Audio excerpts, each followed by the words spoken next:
تخيل تدخل فرح وتشوف الناس فرحانة وبترقص، وفجأة تلاقي الفرح اتحول لمجزرة وكل الناس بيتخانقوا وبيضربوا في بعض بدون أي سبب. وكل ده لأن الجن والشياطين حضروا الفرح وسيطروا على الناس كلها. لما تسمع اللي حصل في الفرح ده جايز تفتكره فيلم رعب مثلا أو قصة خيالية، بس لا يا صديقي، ده حصل فعلا في قرية صغيرة في محافظة الدقهلية. وعشان تعرف القصة بالكامل ياريت تفضل مركز معايا لآخر الفيديو، لأني من موقعي هذا بأكد لك إنك هتفكر 1000 مرة قبل ما تروح الفرح اللي جاي. لايكك الجميل بقى واشتراكك، لأن دي حاجة بتساعدنا جدا إن المحتوى ينتشر على يوتيوب. أنا عبد الرحمن بدوي ودي قناتي ما خفي كان أعظم. سنة 2020 كان في فرح بيتعمل في قرية اسمها عزبة عفيفي التابعة لمركز ميت غمر في محافظة الدقهلية. العريس كان شاب بسيط جدا وعامل فرحه في الشارع عشان يحتفل وسط أسرته وكل أهل القرية. وعلى الرغم من بساطة الشاب ده إلا أنه عمل وليمة كبيرة جدا فيها كل ما لذ وطاب عشان كل أهل القرية ياكلوا ويفرحوا معاه. في البداية الكل كان فرحان وبيرقص ومفيش أي حاجة بتشير إن الليلة دي هيحصل فيها كارثة. في وسط الأجواء الطبيعية دي بدأ يتوزع عن معازيم تمر هندي، ودي تعتبر حاجة غريبة جدا. تعرفين يعني إن الأفراح في مصر ما بيتوزعش فيها تمر هندي، هو الكنزاية الجميلة مع حتة الجاتو. المعازيم افتكروا إن حالة العريس المادية ما تسمحش يعني إنه يشتري مشروبات غازية، وأما شربوا التمر الهندي لقوا واحدة داخلة الفرح اسمها سحر وبتبص على العريس والعروسة بطريقة غريبة جدا.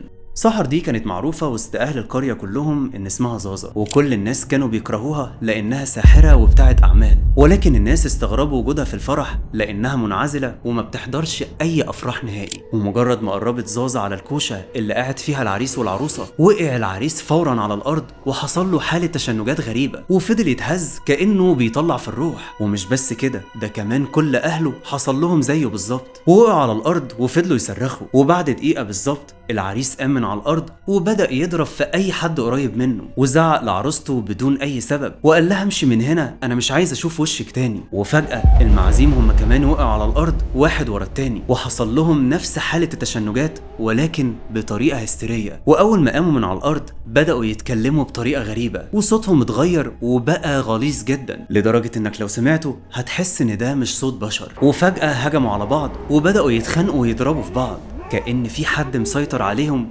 وهو اللي بيخليهم يعملوا كده. الوضع يا صديقي خرج عن السيطرة وتحول الفرح لفوضى. حتى الستات كانوا بيتصرفوا بطريقة غريبة جدا وبيشدوا في شعرهم لدرجة ان في واحدة بدأ شعرها يطلع في ايديها ونزفت دم كتير جدا، ما تفهمش ملبوسة دي ولا ايه. الغريب بقى وقتها ان في مجموعة ناس ما تأثروش خالص باللي حصل، والسبب في كده انهم ما شربوش من التمر الهندي وحاولوا يوقفوا الست دي عن اللي هي بتعمله عشان ما تقتلش نفسها، بس فشلوا في ده لانها كانت بتضربهم وبتبعدهم عنها. وبعد لحظات هديت شوية وسابتهم ومشيت. ولما سألوها انت رايحة فين قالت لهم انا رايحة المقابر. ومن هنا بدأ الناس اللي ما تأثروش باللي حصل يتأكدوا ان في سحر اتعمل في الفرح دوت، وشكوا ان السحر اتحط في عصير التمر. ويبقى السؤال، مين اللي عمل السحر ده وليه عمل كده من الأول؟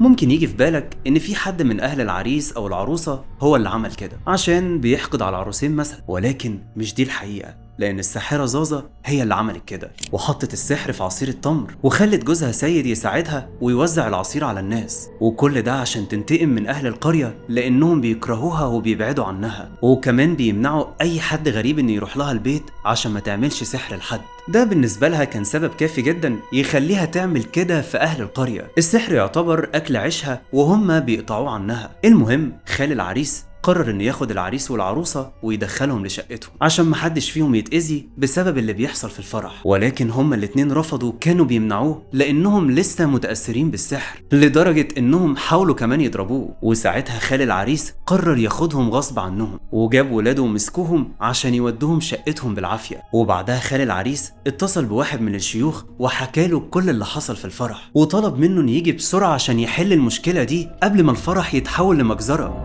وفعلا الشيخ جه الفرح بسرعة وكان مصدوم من اللي هو شايفه، لأن المعازيم ما كانوش بيضربوا بعض وبس، لا ده الموضوع زاد عن حده وبدأوا يكسروا الكراسي فوق دماغ بعض. الشيخ قال لخال العريس الفرح ده مليان جن وشياطين، وكل المعازيم دلوقتي أصبحوا ممسوسين وهيحتاجوا لفترة طويلة عشان يتعالجوا من حالة المس اللي هم فيها، لأن الشياطين اللي موجودين في المكان أقوياء جدا. وبعد ما خلص كلامه بدأ يمسك الميكروفون وقرأ آية الكرسي والمعوذتين. ساعتها بس المعازيم هديوا شوية وما كانوش مستوعبين إنهم كانوا بيتخانقوا مع بعض بدون أي سبب، فقرروا يرجعوا لبيوتهم بسرعة قبل ما يحصل لهم أي حاجة تاني. والشيخ بعدها طلع لبيت العريس وبدأ يرقيه هو وعروسته، وطلب من خال العريس إنه يراقب البيت كويس قوي، لأن جايز الشخص اللي عمل السحر ده يحاول يجدد السحر من تاني أو يرش أي حاجة فيها سحر قدام البيت. فقال له الخال أنا شاكك في الساحرة اللي اسمها زازا، هي الوحيدة اللي بتعمل سحر في القرية. وقرر الخال يروح لها البيت عشان يضربها هي وجوزها لحد ما يعترفوا. الشيخ منعه وقال له ما ينفعش تتهم اي حد بدون دليل، وطلب منه ينفذ كلامه بالحرف ويراقب البيت كويس قوي. وفعلا بدأ الخال يراقب البيت هو وولاده، وعدى اكتر من 3 ايام من غير ما يحصل اي حاجة. فقرر الخال يراقب بيت زازا جايز يمسك عليها اي دليل، لحد ما شاف شخص غريب داخل البيت عندها في وقت متأخر، وكان ماسك في ايده قفص مليان ديوك. والديوك دي معروف يا صديقي ان بيتم تقديمها كتضحية وقربان للشياطين. الخال حس ان في حاجة مش طبيعية بتحصل، وجمع ولاده واهل القرية عشان يروح لبيت الساحرة زازا. وهناك سمعوا صوت غريب جدا جاي من ناحية البيت، فكسروا الباب واتفاجئوا ان زازا وجوزها والشخص اللي معاهم كمان بيعملوا طقوس سحرية، ولقوا البيت مليان كتب وادوات بيتم استخدامها في السحر. ده كان سبب كافي جدا يخلي الخال يتأكد ان زازا هي اللي عملت السحر ده، فضربها هي وجوزها والدجال اللي معاهم. اهل القرية هم كمان ما سموش عليهم، لانهم حرقوا عربية جوز زازا والدجال وحدفوا طوب عليهم لحد ما الشرطة وصلوا للمكان وقبضوا عليهم كلهم. وبعد فترة اتحكم على زازا وجوزها والدجال بالسجن 3 سنين مع الشغل، والتهمة ممارسة اعمال السحر والشعوذة. واتحكم على خال العريس وولاده واهل القرية اللي حرقوا العربيات بالسجن لمدة سنة. خليني اقول لك بقى يا صديقي ان القصة دي حقيقية بنسبة 100%، لدرجة ان كل الصحف والجرايد اتكلموا عن الفرح دوت. حتى المذيع معتز الدمرداش اتكلم عن الموضوع ده في حلقة كاملة على قناة المحور، وعمل مداخلة هاتفية مع شهود عيان حضروا الفرح دوت واكدوا له فعلا ان في سحر اتعمل في الفرح. نروح بقى لمحافظة الدقهلية. محكمة ميد غمر جددت حبس 11 شخص من عزبة عفيفي مركز ميد غمر 15 يوم. حاجة أول مرة نشوف حضرتك لما تكون في بيت رعب كله بيجري، تبص تلاقي مثلا واحد قاعد كده وتبص تلاقي بيغمى عليه ويجري، والناس بتتكلم كلام واصوات غير اصواتهم. انا يعني عايز تقول لي يا استاذ جودة ان هم اتلبسوا؟ بالظبط كده. الغريب وانا ببحث في قصة فرح الجن اللي حصلت في الدقهلية اكتشفت ان الحكاية دي مش جديدة اصلا، لان من سنين طويلة جدا كان في مطربة كويتية اسمها نورة الدقاقة. نورة راحت فرح عشان تغني فيه واكتشفت ان كل اللي في الفرح كانوا من الجن، ده حتى العريس والعروسة طلعوا جن مش بشر. هات بقى كوباية النسكافيه بتاعتك عشان احكي لك قصة دلوقتي هتخلي عقلك يشت.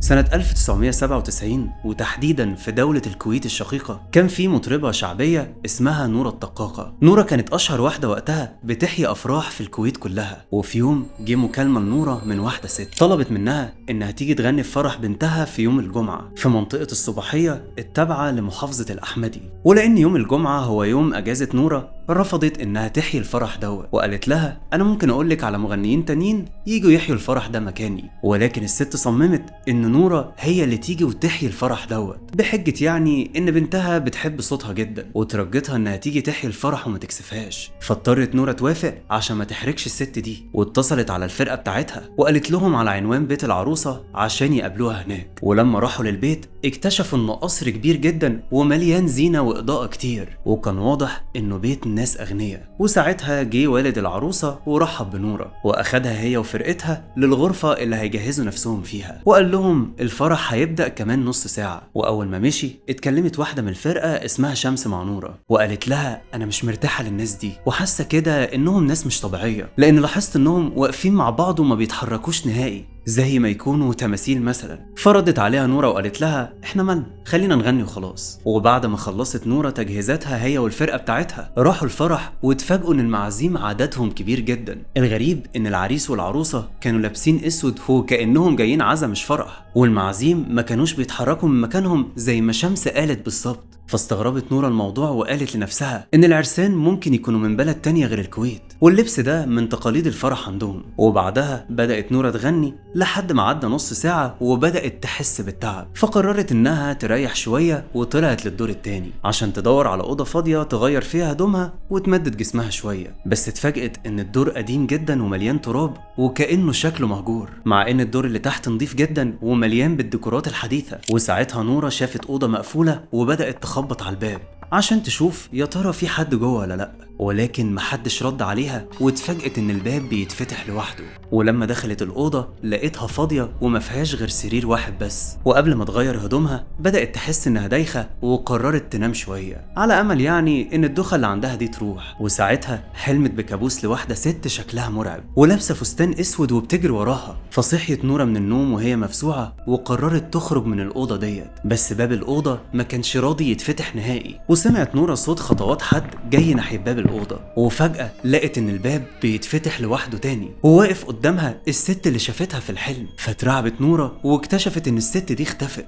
نورة افتكرت انها كل ده كانت بتتخيل بسبب التعب والارهاق. وقبل ما تخرج من الأوضة لقت ولد صغير جاي ناحيتها وبيبتسم في وشها ابتسامة غريبة جدا، وبعدها بيسيبها وبيطلع يجري ناحية الدور الثالث. فقالت نورة لنفسها اكيد الولد ده ابن حد من المعازيم وتايه من اهله، عشان كده قررت انها تطلع للدور الثالث وتاخد الولد وتوديه لاهله. وفجأة سمعت صوت همس وحد بينادي عليها وبيقول لها غني يا نورة. فبصت نورة وراها وما لقيتش حد، وساعتها سمعت صوت الولد بيضحك وبينادي عليها. فراحت نورة ورا مصدر الصوت لحد ما وصلت لأوضة مقفولة وحاولت تفتح الباب، ولكن الباب ما كانش راضي يتفتح تماما. وبدأت نورة تخاف وقررت تنزل للدور الأول اللي فيه الفرح عشان تكمل غنى. وفجأة لقت شيء خفي بيشدها من رجلها وبيقول لها غني يا نورة. فصرخت نورة بأعلى صوتها وفضلت تقاوم الشيء ده لحد ما قامت من على الأرض ونزلت للدور الأول. وهناك دخلت الأوضة بتاعت الفرقة ولقيتهم كلهم متجمعين وبيحاولوا إنهم يهدوا شمس لأنها كانت منهارة من العياط وشكلها كده كان مرعوب. وأما سألتها نورة في إيه يا شمس مالك، ردت عليها شمس وقالت لها أنا كنت بدور عليكي وطلعت للدور التاني، وفجأة شفت واحد شكله غريب واقف على جنبه مش بيتحرك. وأول ما قربت منه لقيت إن عينيه بتلمع وملامح وشه بتختفي تدريجيا.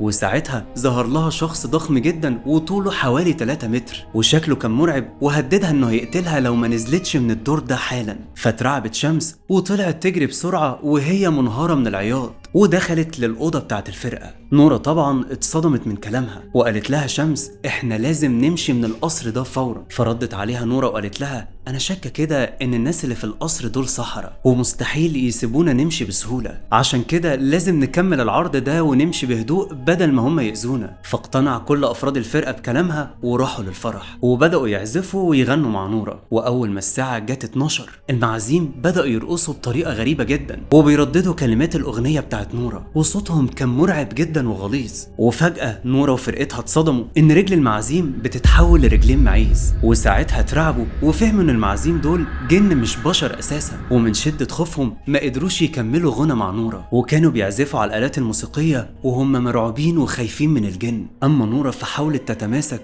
وكانت بتغني وهي منهارة، وبدأت كمان تتهته من كتر الخوف. وكل ما كانت بتغني كان الجن بيرقصوا اكتر بمنتهى الحماس وملامح وشهم بتتغير وشكلهم بيزيد بشاعة. وده خلى نورة تخاف تبطل غنى عشان محدش من الجن يأذيها هي والفرقة بتاعتها، لحد ما لقت ان شمس بتقع على الارض وبيغمى عليها. فطلبت نورة من العروسة انها ترتاح شوية وتودي شمس لأوضة الفرقة عشان تفوقها. فوافقت العروسة بشرط انها ما تتأخرش وترجع بسرعة عشان تكمل غنى. وهنا نورة اتأكدت ان الجن دول مش هيسيبوها في حالها لازم تخلص الفرح لآخره. فراحت هي وفرقتها للأوضة عشان يفوقوا شمس. وأول ما فاقت فضلت تعيط وترجت نورة إنهم يمشوا من القصر ده فورا لأنها متأكدة إن كل دول جن مش بشر. فردت عليها نورة وقالت لها ما أنا عارفة إن دول جن، ولو حد فينا حاول يمشي من القصر ده هيكون مصيره الموت، والحل الوحيد اننا نصبر شويه ونكمل غنى لحد اذان الفجر، لان اذان الفجر اول ما هيأذن الجن دول هيمشوا. فاضطر كل افراد الفرقه انهم يسمعوا كلام نورة وخرجوا بعدها للفرح عشان يكملوا غنى. وكالعاده رجع الجن يرقصوا تاني ويغنوا وراها لحد ما سمعوا صوت اذان الفجر وبداوا يختفوا واحد ورا التاني والانوار كلها اتطفت. فجريت نورة هي وفرقتها وخرجوا من القصر وهم مرعوبين. ساعتها شافوا راجل عجوز رايح يصلي الفجر وكان معدي من من قدام القصر. فحكت له نورة كل اللي حصل وكانت خايفة جدا. فرد العجوز وقال لها القصر ده مهجور اصلا ومحدش دخله من سنين طويلة. فقالت له نورة اقسم بالله القصر ده فيه جن وانا غنيت انا والفرقة فيه، ولو مش مصدقني تعالى معايا هوريك الانوار والزينة اللي في مدخل القصر. وفعلا العجوز راح معاها، واتفاجئت نورة ان القصر لا فيه انوار ولا حتى زينة نهائي، وواضح عليه انه مهجور ومليان تراب في كل حتة، وحتى الحيطان مشققة زي ما يكون محدش دخله من سنين. ومن وقتها اعتزلت نورة هي وفرقتها الغنى، ومحدش فيهم بقى يغني نهائي خوفا من ان اللي حصل ده يتكرر معاهم مرة تانية. وفضلت نورة هي وفرقتها مخبيين الموضوع دوت وما بيتكلموش فيه مع اي حد نهائي، عشان محدش فيهم يتأذي من الجن اللي كان موجود في القصر. والغريب يا صديقي ان محدش عارف مين اول حد حكى قصة نورة الطقاقة او مين اللي نشرها للعلن. والقصة ظهرت كأنها خرجت من العدم واتنقلت من مكان لمكان ومن شخص للتاني لحد ما بقت واحدة من اشهر قصص الرعب في الخليج كله. الحقيقة بقى يا صديقي انا ما عنديش اي تفسير للي حصل دوت. ازاي الجن ممكن يتحكم في فرح كامل او في سكان قرية كاملة ويخليهم كده يدبوا في بعض ويقلب الفرح لمجزرة كاملة؟ بس لو انت بقى عندك تفسير يا ريت نتناقش فيه مع بعض في الكومنتات. والسؤال بقى اللي عايزك تجاوبهولي، لو اتعزمت على فرح شخص غريب ما تعرفوش والفرح ده كان في مكان مهجور، هل هتروح الفرح ده ولا هتفتكر القصتين اللي انت لسه سامعهم دلوقتي؟ دي كمان هستنى فيها رأيكم في التعليقات. والقاكم على خير في حلقة جاية ان شاء الله. مع السلامة.